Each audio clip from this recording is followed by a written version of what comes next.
right? Like weather's kind of getting ugly, and sports seasons are getting to that point where you're like, can we just end this already if we haven't already? You guys kind of getting there with me, right? I think there comes a point in every season, every year, every semester, every whatever, where we get to the point where we're just so stressed, right, that we're just kind of over it, right? Anybody else feel me on that? Yes, no? Is stress not a big deal? Like if stress isn't a big deal, we can just go home and like call it good, right? You guys will never get stressed? Oh.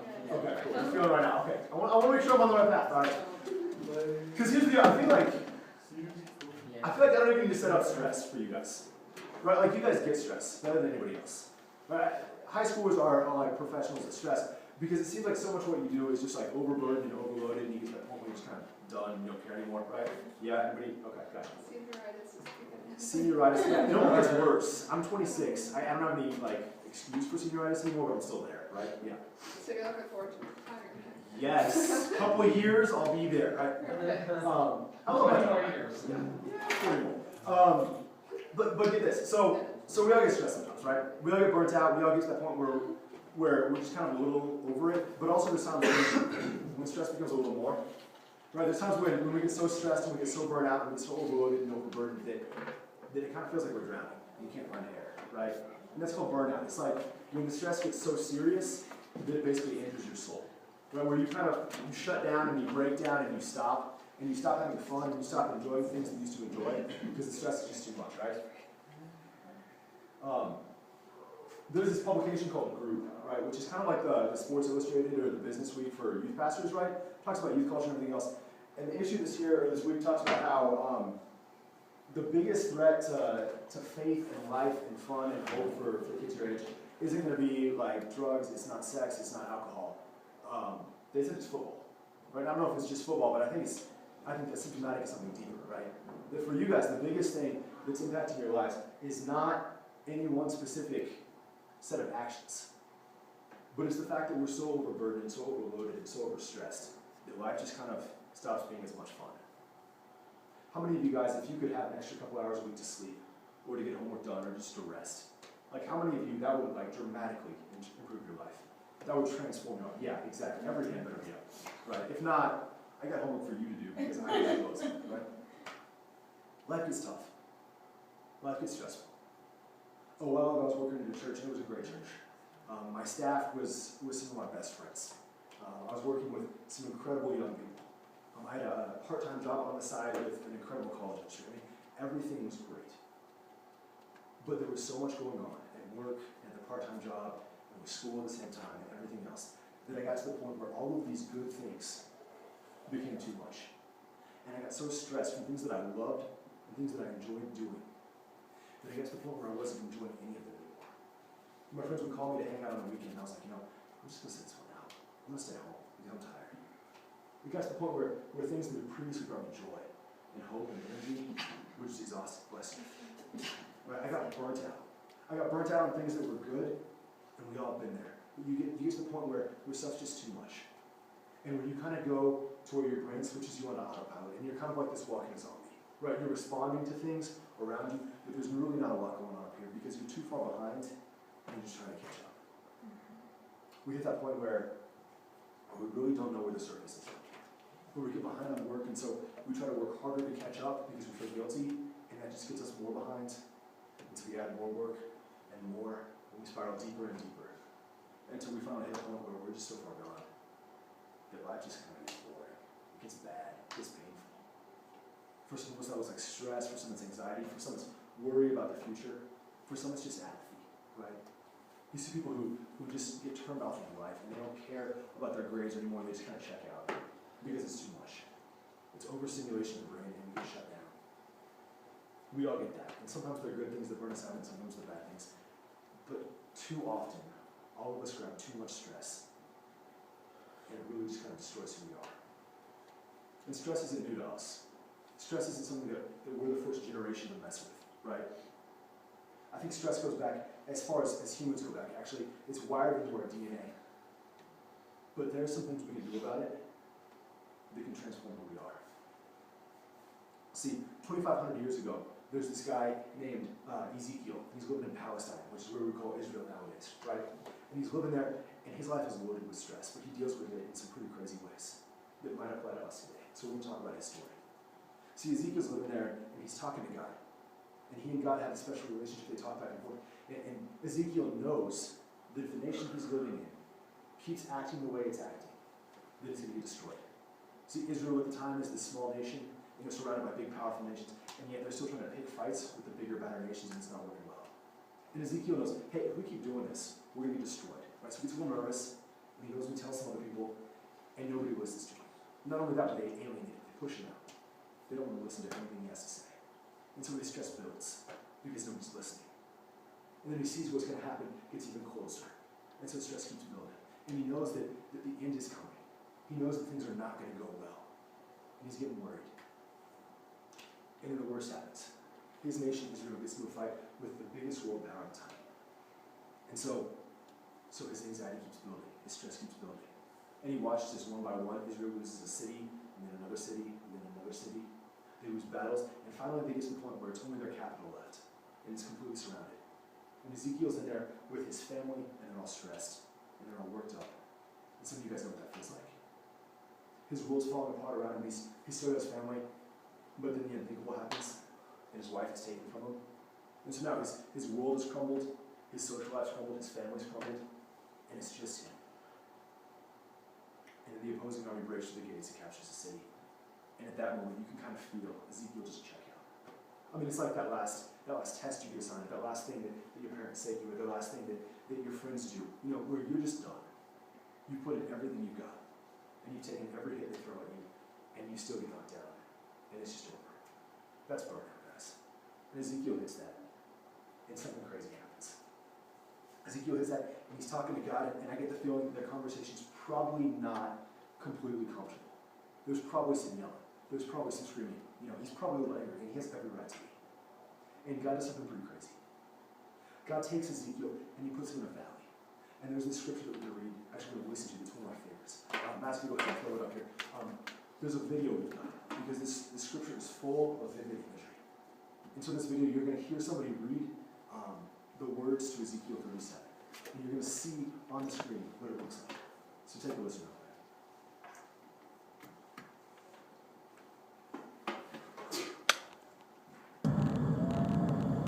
He brought me out by the Spirit of the Lord and set me in the middle of a valley. It was full of bones. He led me back and forth among them, and I saw a great many bones on the floor of the valley. He asked me, "Son of man, can these bones live?" I said, "O sovereign Lord, you alone know." Then he said to me, "Prophesy to these bones and say to them, dry bones, hear the voice of the Lord. I will make breath into you, and you will come to life. Then you will know that I am the Lord." So I prophesied as I was commanded, and as I was prophesying, there was a noise, a rattling sound, and the bones came together, bone to bone. I looked, and tendons and flesh appeared on them, and skin covered them. But there was no breath in them. Then he said to me, "Prophesy to the breath, and say to it, come from the four winds, O breath, and breathe into these slain that they may live." So I prophesied as he commanded me, and breath entered them. They came to life and stood up on their feet, a vast army.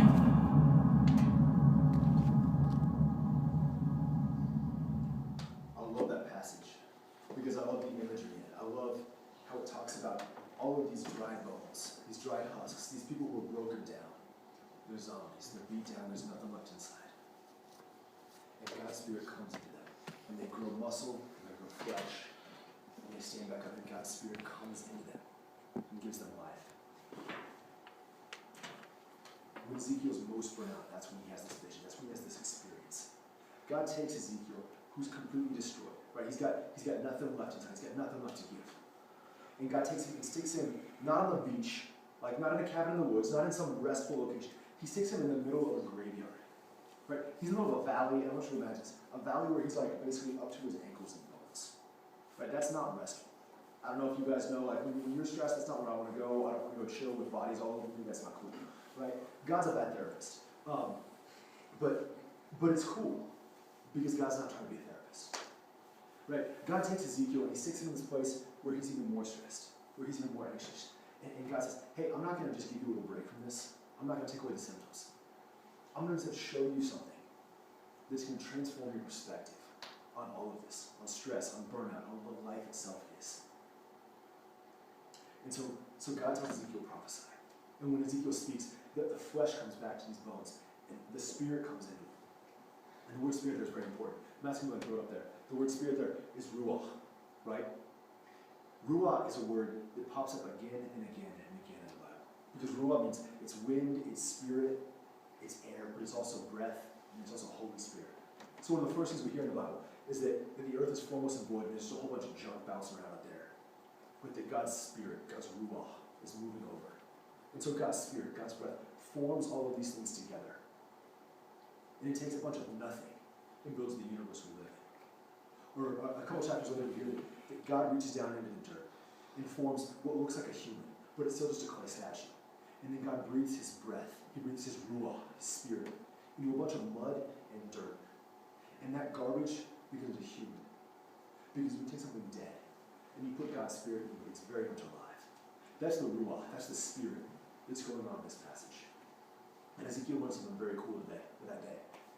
Ezekiel learns that it doesn't matter how dead you are, it doesn't matter how much you're completely just a zombie or just a bunch of bones, that when God's ruach dwells in you, when it enters into you, when it forms you anew, that life comes back.